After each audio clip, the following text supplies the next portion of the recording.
Dami ni bata na mengatas segala hauhuron iman naman ramot kon hurpakon pikiran asyam ibaga Yesus Kristus Tuhan tain. Amin. Bata haganupan solom buat jemaat saya di KPS Resort Sarimatondang, solom buat seluruh GKPS yang ada di seluruh dunia, solom dan hora juga buat saudara-saudara kami yang berbaring di rumah sakit atau di rumah, yang positif corona atau masih ODP. Kami berharap saudara sehat-sehat dan kita bersama-sama untuk mendengarkan firman Tuhan, menguatkan kita semua. Saudaraku yang terkasih dalam nama Yesus Kristus, firman Tuhan hatani naibata bani aima minggu Eksaudi 24 Mei ibuat humbani Matius 20 ayat 20 siah dan subani 34. Lagi hanami Matius 20 ayat 20 siah rosi 34. Tolong stop hon kita lebih video nami, kita membaca masing-masing di dalam hati kita, dan kami sudah menganggap kita semua sudah membaca di dalam hati kita. Bapak Inang, kita nih harga nih Tuhan tak. Ada 1000 alasan membuat kita mengalami 3D, yaitu ada kata down, kalau bahasa Indonesianya menurun, kondisi lemah, kemudian kakaknya down yaitu drop. Tetap sama artinya menurun, tapi dia bukan hanya lemah tapi sudah terjatuh. Dan kalau sudah tidak ditambari atau pelang ibere obat, maka muncullah opungnya down dengan drop, aima namargoran dead alias mati. Tapi Bapak Inang, ketika kita bersama Tuhan, kita panggil nama Tuhan, bukan hanya 1000 alasan, tapi ada berjuta-juta bahkan tak terhingga alasan kita untuk kembali memiliki 3B. Apakah 3B itu? Yaitu kita bangun dari kondisi yang lemah, kemudian kakaknya bangun yaitu ada kata bangkit. Kita bangkit untuk melakukan hidup kita. Kita bangkit dari kita jatuh karena situasi yang tidak baik, dan ketika sudah ada kata bangkit, ada muncul lagi B yang luar biasa, yaitu opungnya 3B, yaitu tadi opungnya bangkit dan bangun, yaitu kita mendapat kata bahagia. Bapak Inang hitani harga nih Tuhan tak berbicara alasan kita, apalah alasan di dunia ini sehingga kita merasakan ada kata down, ada drop, bahkan ada juga yang dead, ada banyak sekali. Ada yang mengatakan ketika kita mengalami kegagalan. Ada yang mengatakan ketika orang yang kita kasihi berpisah, baik berpisah secara hidup, mungkin bercerai, bisa juga berpisah karena kematian. Tapi ada juga yang mengatakan kita bisa mengalami down, drop, bahkan dead adalah ketika kita mengalami namanya satu penyakit. Mau itu penyakit parah ataupun penyakit ringan. Yang pasti ketika seseorang mengalami sakit, dia pasti down. Kondisi fisiknya menurun. Bukan hanya kondisi fisik yang menurun, tapi bisa juga kondisi fisik mengalami drop, lebih menurun lagi. Bahkan kalau dia tidak diberikan obat, bisa mengalami kematian. Saudaraku yang terkasih, sakit di sini bukan hanya sakit fisik, tapi ketika kita gagal, ketika kita berpisah, kondisi sakit di sini adalah bagaimana kita mengalami sakit dalam hati, kurang semangat dan kurang memiliki daya tahan tubuh yang baik. Saudaraku, tapi berbicara tentang sakit, oke, enggak masalah kondisi kita menurun, kondisi fisik, tekanan darah menurun, tapi ketika menurun semua, kondisi fisik, kondisi psikis kita, hati kita, tapi ada satu hal yang tidak bisa menurun. Apalah itu? Yaitu iman percaya kita. Hati yang gembira adalah obat, tapi semangat yang patah keringkan tulang. Demikian firman Tuhan. Karena itu iman kita harus tetap bangun, iman kita harus tetap bangkit, sehingga kita ada bahagia, sehingga ketika kita punya semangat yang luar biasa, iman yang luar biasa, maka iman itu bisa menyembuhkan sakit psikis yang sudah mengalami nakonai, down, pakon drop, sehingga tidak ada kata kematian karena penyakit itu. Saudaraku yang terkasih, itu juga yang digambarkan dalam teks kita. Dalam teks kita ada 2 orang buta yang mengalami mengalami sakit fisik, tidak bisa melihat. Memang secara psikis jiwa mereka dengan fisik mereka mengalami 2D tadi. Mereka down, bahkan drop. Menurun semangat mereka, menurun percaya diri mereka. Bahkan lebih dari menurunnya itu kata drop. Karena apa Bapak Ibu? Orang yang buta pada waktu zaman Yahudi bukan untuk dilindungi. Tapi justru keluarga mereka pun mengucilkan mereka. Bahkan ada mengatakan mereka buta, mengalami penyakit sesuatu karena dosa mereka. Sehingga ada banyak keluarga yang membiarkan para saudara mereka yang buta untuk tinggal di jalanan. Termasuk 2 orang yang buta ini. Ada juga yang dirahasiakan, bahkan dikunci di dalam kamar sehingga tidak ada yang tahu. Karena sebagian keluarga malu dengan kondisi keluarga mereka.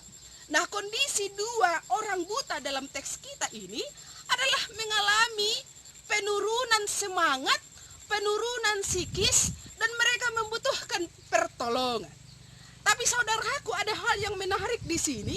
Walaupun semangatnya berkurang, walaupun kondisi fisiknya mungkin berkurang, kurang makan, makanya mereka hidup di jalan, tapi ada yang tidak berkurang. Tapi justru ada kata bangun dan bangkit. Apalah itu? Iman mereka kepada Yesus Kristus. Memang mereka tidak bisa melihat bagaimana tinggi Yesus, muka Yesus yang ganteng, tapi mereka mendengar. Mereka mendengar bahwa Yesus itu adalah penyembuh yang luar biasa. Mereka mendengar Tuhan itu adalah sosok yang bisa memberikan mujizat. Dan Yesus itu adalah berpihak kepada orang yang lemah. Dan ketika sakit bukan dikucilkan, tapi ketika sakit Yesus datang untuk memberikan mujizat, yaitu menyembuhkan. Maka ketika mereka punya iman yang bangkit, bangun, kondisi iman mereka luar biasa, mereka memanggil Yesus. Memang 2 kali mereka panggil. Yang pertama, mereka mengatakan, Tuhan, anak ni Daud, hidup menghurmu hubakku. Kalau bahasa Indonesia mengatakan, Yesus kasihanilah kami. Nah, ketika orang-orang yang di sana mengganggu mereka nggak peduli. Bahkan lebih tinggi suaranya, Tuhan, Yesus anak ni Daud, hidup menghurmu hubenami. Kenapa lebih tinggi volumenya? Mau mengatakan, Tuhan tolong aku. Aku yakin Tuhan itu bisa menyembuhkan saya. Sehingga ketika Tuhan mendengarkan, dia mengatakan, ahana boy hubain huben nima. Ninian na 2 halakai, Tuhan holong mau atemu. Bain hamma hanami marpangida. Halani hapor sayaon di sadea, karena memang imannya bangun dan bangkit, maka Tuhan memberikan mujizat. Seketika itu mereka bisa melihat dan ditambari oleh Yesus, dan muncullah kata berbahagia bagi mereka. Saudaraku yang terkasih dalam nama Yesus Kristus, khusus nih buat kita nah lagi dalam kondisi sakit, mungkin ada sakit yang parah, ada sakit yang ringan. Buat juga khususnya saudara kami yang lagi berbaring di rumah sakit, yang mungkin kita tahu sudah banyak yang positif corona. Atau mungkin ada yang belum positif, menunggu hasil dari para medis. Saudaraku, melalui firman Tuhan hari ini, kita percaya memang dokter obat itu adalah alat Tuhan. Tapi penyembuh yang sejati, yang luar biasa adalah Yesus. Mungkin kalau corona, belum ada mungkin dokter atau spesialis corona, tapi mungkin berdekatan spesialis paru-paru mungkin. Tapi kita harus paham hari ini bahwa Yesus itu adalah dokter semua spesialis.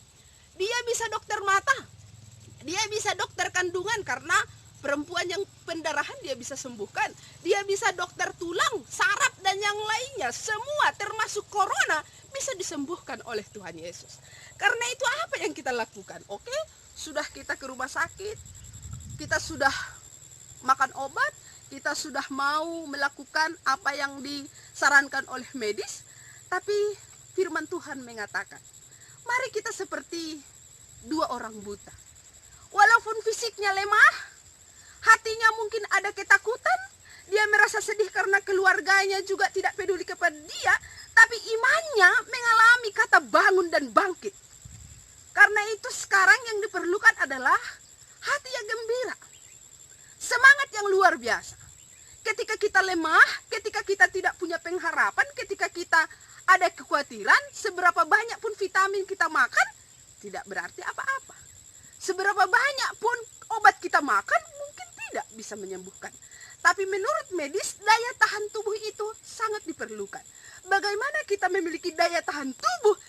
Berarti kita punya pengharapan. Kita harus punya semangat yang luar biasa. Bagaimana punya semangat yang luar biasa? Kita harus punya keyakinan seperti dua orang buta. Kenapa dipanggil 2 kali dan seterusnya? Karena mereka punya pengharapan bahwa Tuhan akan menyembuhkan mereka. Saudaraku, jangan biarkan ketakutanmu melebihi imanmu kepada Tuhan. Yakinkan kuasa Tuhan lebih tinggi daripada corona. Makanya ada salah satu presiden mengatakan seperti ini. Sebenarnya ketika kita punya kesulitan, tidak usah ditakuti secara berlebihan. Karena ketakutan yang berlebihan justru membuat hidup kita sulit. Ketika kita divonis positif, kalau kita punya ketakutan yang luar biasa, maka justru hidup kita sulit. Tapi ketika kita divonis, tapi kita punya tenang, kita yakin Tuhan pasti memberikan kesembuhan. Aku punya pengharapan saya kembali dengan keluarga saya, maka disitulah kita akan mengalami kesembuhan. Amin, saudaraku. Hal yang kedua yang kita lihat dari firman Tuhan hari ini, yaitu kita memahami seperti yang dikatakan, bahwa iman itu adalah mempercayai Yesus yang tidak dilihat secara mata. Tapi hasil dari iman itu adalah melihat secara nyata oleh mata kepala kita apa yang kita imani. Seperti yang dikatakan di dalam Ibrani 11 ayat 1. Artinya demikian. Ada banyak manusia yang mengatakan, aku kalau tidak melihat, saya tidak percaya. Seperti Thomas, kita ingat. Kalau saya tidak melihat Yesus dan tangan Yesus, saya tidak percaya bahwa Yesus itu sudah bangkit dari liang kubur.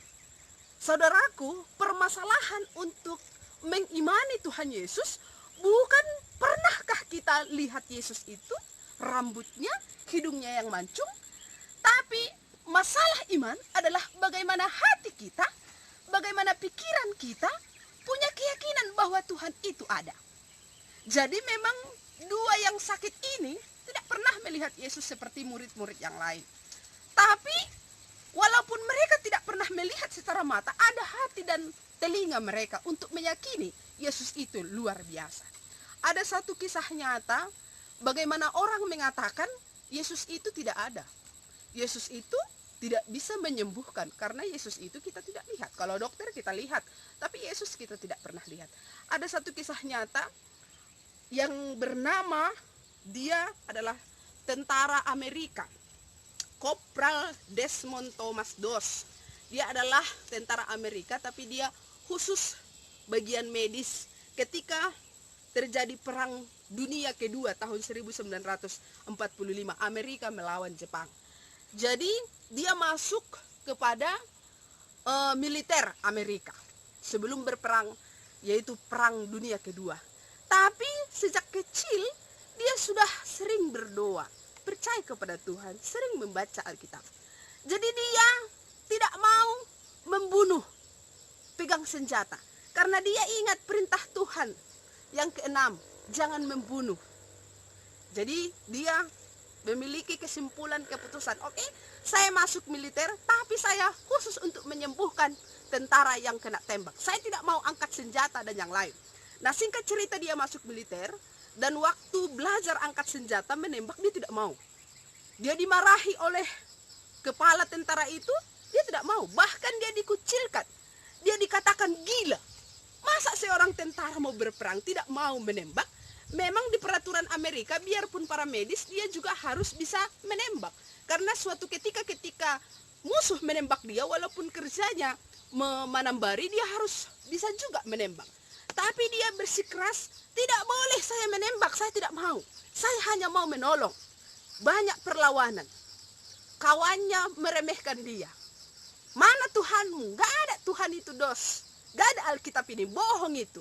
Tapi dia tetap ngotot, oke, kalau dikeluarkan saya nggak apa-apa. Tapi ternyata mukjizat nyata, dia sampai dikurung, diadili, dan akhirnya pemerintah mengatakan oke, silahkan. Dia bisa tempur, menyembuhkan orang yang sakit, walaupun dia tidak mau mengangkat senjata. Oke, peperangan terjadi, tapi kepala tentara dan teman-temannya meledek dia. Di situ kita berperang, si Dos langsung mati. Di situ kita berperang, dia pasti berkeping-keping di tangan oleh musuh. Tapi saudaraku yang dalam Kristus, terjadilah pertempuran. Akhirnya Amerika mundur, tidak sanggup lagi, dan kepala mereka mengatakan kita harus mundur. Tapi ternyata yang lain yang punya senjata sudah mundur, tapi si Desmond Doss tetap bertahan. Dalam pikirannya dia mengingat firman Tuhan, Filipi 4 ayat 10, Haganuk dotar horzahon ahu merhitihon ia memperguguhiau. Dia langsung berpikir, Tuhan, memang saya tidak punya senjata untuk mempertahankan hidup saya, tapi senjata saya adalah kekuatan dari Tuhan. Semua bisa saya lakukan ketika Tuhan melindungi saya. Tuhan, karena itu biarlah engkau pakai saya untuk menyembuhkan tentara-tentara ini. Bayangkan, yang bersenjata sudah mundur karena berperang di atas bukit, dan di bawah bukit itu adalah markas dari Amerika. Jadi mereka pakai tali. Kemudian Desmond Doss menyembuhkan atau membawa tentara Amerika yang sakit, dia buat tali, diturunkan ke bawah, dan kemudian begitulah terjadi. Kawannya sudah mundur, ternyata dia mengatakan, boleh nanti ditonton kesaksian ini, difilmkan lagi dengan judul Hacksaw Ridge, bisa ditonton kita di YouTube. Dia mengatakan begini, Tuhan, dia sudah memiliki tenaga yang kurang, tapi dia begini, dia mengingat Filipi 4 ayat 13, Haganuk dotar horzahon au marhitei ia mempergugiau. Dia mengatakan, Tuhan, satu lagi, kuatkan saya untuk menolong para tentara Amerika. Satu-satu dia selamatkan, dia buat di bawah bukit, karena di bawah bukit adalah markas mereka. Kemudian tentara Jepang tetap bertempur, tapi dengan kekuatan berdoa, satu diselamatkan. Dia mengatakan terus, Tuhan, satu lagi, engkau sembuhkan. Haganuk dotar horzahonau marhitohon ham mempergohiau. Dan ada sebanyak 75 tentara Amerika diselamatkan. Dan terakhir, ada tentara Jepang minta pertolongan untuk diselamatkan oleh Doss. Pada waktu itu dia berpikir, dan dia mengingat Lukas 6 ayat 27 yang firman demikian, kasihilah musuhmu, berbuat baiklah kepada orang yang membencimu. Bayangkan, bukan hanya 75 tentara Amerika diselamatkan, tapi satu musuh dari Jepang. Ketika musuh itu meminta dia untuk menyelamatkan, dia ingat firman, kasihilah musuhmu dan selamatkanlah yang membencimu. Dia juga selamatkan. Semua tentara, semua Amerika bingung. Kok bisa Desmond Doss yang tidak bisa berkelahi, tidak bisa mengangkat senjata, tapi punya keberanian yang tinggi. Bahkan dia lebih berani dibandingkan yang lain. Kenapa? Karena dia punya keyakinan Tuhan itu ada. Tuhan menyelamatkan dia. Tuhan dipakai untuk menyembuhkan orang lain. Saudaraku yang terkasih, tidak saatnya lagi ternyata. Dengan adanya corona, tidak ada saatnya lagi aku punya kekuatan. Aku sehat. Aku rajin berolahraga. Aku banyak duit. Aku punya jabatan. Tidak bisa hanya mengandalkan ini, kita bisa selamat dari corona ini. Tentara Amerika itu mengatakan, aku punya senjata. Aku punya bela diri. Hanya senjata bela diri bisa selamat. Ternyata Desmond Doss lebih berani daripada mereka. Karena itu, sahabat-sahabat Desmond Doss, tentara Amerika, pada waktu itu banyak yang percaya kepada Tuhan. Mereka tidak mengatakan lagi, gak usah percaya kepada Yesus, karena Yesus kita tidak pernah kita lihat. Tapi mereka sudah sadar, mengimani itu bukan hanya dilihat secara mata, tapi diyakini dan didengarkan dengan firman Tuhan. Dengan keberanian Kopral Desmond Thomas Doss yang sudah menyelamatkan 75 tentara Amerika, tanpa senjata, tapi dia punya keyakinan dan beriman, maka presiden mereka, presiden Amerika, memberikan medali penghargaan pada bulan Oktober 1945, dan dia diberikan penghargaan yang luar biasa, sehingga dia sudah bersaksi bahwa walaupun tidak melihat secara mata, tapi upah dari iman melihat secara mata apa yang kita imani. Karena itu, saudaraku yang terkasih, mari kita tetap percaya bahwa kita akan bisa melalui corona ini bukan hanya dengan kekuatan medis pemerintah dan usaha kita, tapi dengan kita tetap mengakui Tuhan masih bisa bertindak menyembuhkan kita. Upasan isi malungun makatahon Bapak Inang. Nasuan masilan juyang bulung nilang ramerus. Ahape lang nahurang anggohita tetap marhasoman Tuhan Yesus. Tetap mahita marhasoman Tuhan Yesus. Jangan ada lagi kata down, drop, bahkan dead gara-gara corona ini. Tapi mari kita yang sehat, yang sakit, yang punya permasalahan, kita yakini bersama Tuhan, bersama memanggil nama Tuhan, maka kita ada punya keyakinan, kita memiliki kata bangun dari keterpurukan, bangkit menjalani hidup ini, dan kita akan muncul mengalami kata bahagia. Minggu kita adalah Eksaudi. Eksaudi memiliki arti tangihon hamma ahu ale Jehovah. Topik minggu tama katahon itangihon Tuhan do dilo-dilo ni halak na porsaya. Anggo hita mandilo ibagas hapor sayaon na teguh, maka Tuhan pasti memberi kesehatan, memberi semangat, sehingga kita mengalami kesembuhan, mengalami sesuatu yang luar biasa bersama Tuhan. On mahanami, on mahita, rupi hama hanami Tuhan. Amin. Atonggo hita. Tuhan, terima kasih bani podahmu. Pargoi ham hanami Bapa makorjahon hatamu. Aseboy tetap hanami bangun, bangkit, dan bahagia riap takon hami. Bagas gora dan Yesus Kristus hana martonggo. Amin.